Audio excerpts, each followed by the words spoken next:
This is just a sample of the audiobook. To get the complete audiobook, access the link posted in the first comment. Figuratively and literally, by the people she thought she stood for and protected. It was a hard lesson, and a sense of futility had set upon her and was deep in the marrow now. She needed some kind of a break. Maybe to go track down her mother in the mountains of Maui and try to reconnect after so many years. She took one of her hands off the wheel and held her sleeve to her nose. It was her first time back in uniform since the protests. She could make out the smell of tear gas. She had dry cleaned the uniform twice, but the odor was baked in, permanent. It was a strong reminder of the year that had been. The pandemic and protests had changed everything. The department went from being proactive to reactive, and the change had somehow cast Ballard adrift. She had found herself more than once thinking about quitting. That is, until the midnight men came along. They had given her purpose. Moore checked her watch. Ballard noticed and glanced at the dashboard clock. It was off by an hour, but doing the math told her it was 2 minutes till midnight. "Oh, here we go," Moore said. "Look at this guy."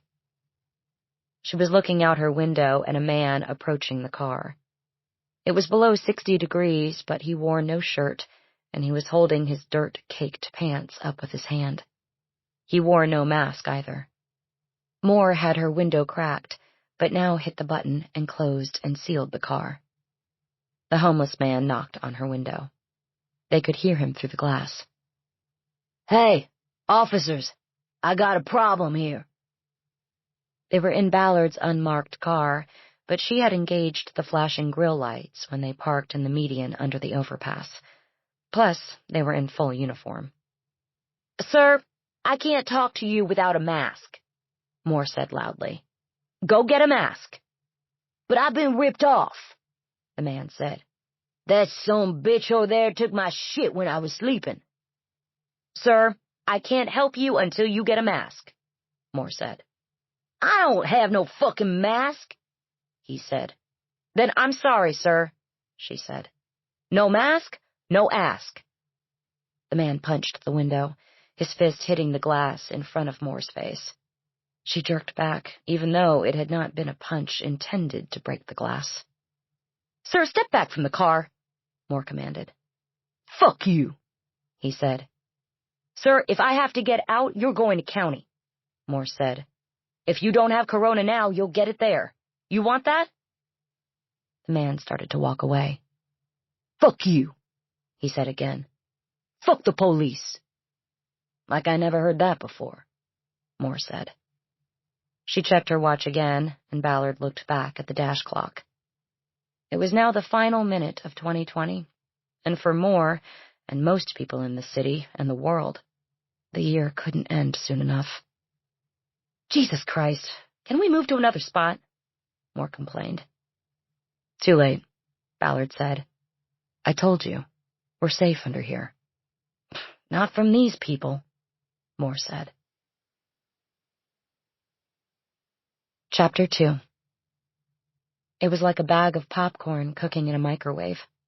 A few pops during the final countdown of the year, and then the barrage as the frequency of gunfire made it impossible to separate it into individual discharges. A gunshot symphony. For a solid 5 minutes, there was an unbroken onslaught as revelers of the new year fired their weapons into the sky, following a Los Angeles tradition of decades. It didn't matter that what goes up must come down. Every new year in the City of Angels began with risk. The gunfire, of course, was joined by legitimate fireworks and firecrackers, creating a sound unique to the city and as reliable through the years as the changing of the calendar.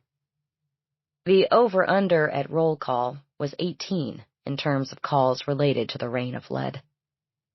Windshields mostly would be the victims, though the year before, Ballard had caught a call-out on a case in which a bullet fell through a skylight and hit a stripper on the shoulder as she was dancing on a stage below.